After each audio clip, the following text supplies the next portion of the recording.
আম্পায়ারের ঘোষণার মাধ্যমে খেলা শুরু হলো এবং প্রথম বলেই এক রান সংগ্রহ করে নিল আরমান হোসেন। আরমান দলীয় রানের শুরু 1।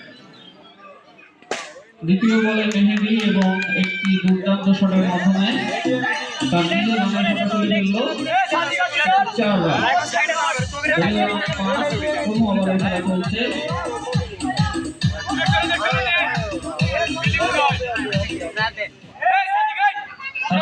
টার্গেট আলমনিয়র মাঠে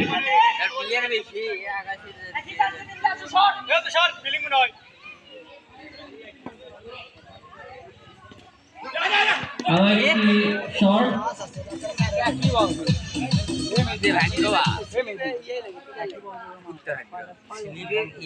সংগ্রহ করে নিল 6।